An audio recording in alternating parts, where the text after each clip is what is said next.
Is the FBI still meeting with social media companies? We're having some interaction with social media companies, but all of those interactions have changed fundamentally in the wake of the court's rulings. That's sort of an acknowledgement that perhaps you weren't just talking about national security, child pornography, and human trafficking, right? You had other areas of discussion that did involve constitutionally protected speech. No, that's not an acknowledgement of that. Then how did you change your behavior? Out of an abundance of caution, in order to make sure that we don't run afoul of any court ruling. I would say, by the way, of course, that the injunction has been stayed by the Supreme Court. Did anybody from the FBI ever discuss constitutionally protected speech with social media organizations? Not to my understanding. Vaccine efficacy, never discussed any post concerning vaccine efficacy? Well, certainly not, because to my understanding, as you know, the FBI was the first and for a long time the only agency in the intelligence community to assess that the COVID origin was most likely from a lab leak. So the idea that we were engaging in... I commend you for that, but the Twitter files and other indications, as well as the Missouri versus Biden, list many cases of both DHS and FBI discussing constitutionally protected speech, vaccine efficacy, mask efficacy, people who said, my brother got the vaccine and died yesterday, and the brother actually did die, but proof of cause and effect is one thing.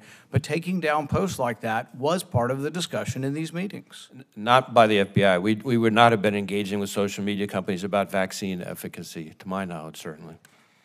Director Wray, in 2017, the Department of Justice issued subpoenas to members of the House Intelligence Committee, congressional staffers, as well as Senate Judiciary Committee staffers to turn over private information. Were you involved with that investigation, aware of it at the time?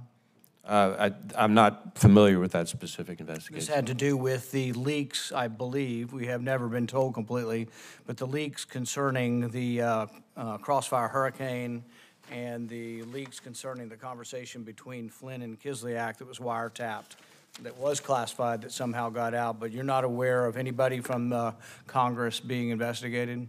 Well, as I sit here right now, that's not something that's ringing a bell for me.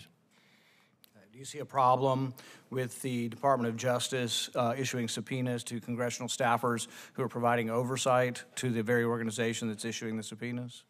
Well, certainly anytime there's an investigative activity that touches upon a separate branch of government, namely the legislative branch, it has to be done extraordinarily carefully, and there are all kinds of policies that the department has in place to make sure that that's done appropriately. Director Wray, did the FBI pay Twitter money to moderate content moderation? I'm not aware of us paying money to moderate content there or anywhere else. What was the $3 million for that the FBI gave that's been revealed in Twitter files, which has been characterized by those writing the Twitter files as payment for content moderation? Basically, they said Twitter, you know, you guys were meeting with them all the time and you had them taking down so many posts, they said, well, gosh, it's a lot of work. Why don't you pay us? And so you did. You paid them $3 million. Are you aware of the payment? I'm not aware of that specific payment, but I can tell you that when it comes to payments, going back well over 4 decades, when we are required by federal law, when a company, like in this instance a provider, goes through expenses to produce information, we're required to reimburse them for those expenses. And so I think that a lot of the questions about payments revolve around exactly that.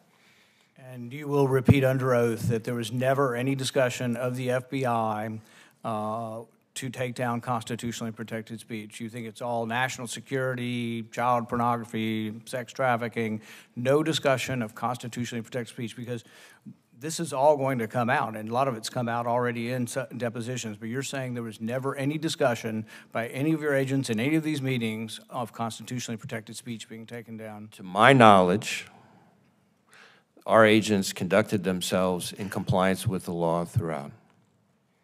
Same question to Secretary Mayorkas. You're not aware of your agents ever discussing any constitutionally protected speech with any of the social media companies? The same answer as Director Wray provided to you, Ranking Member Paul. Thank you, Ranking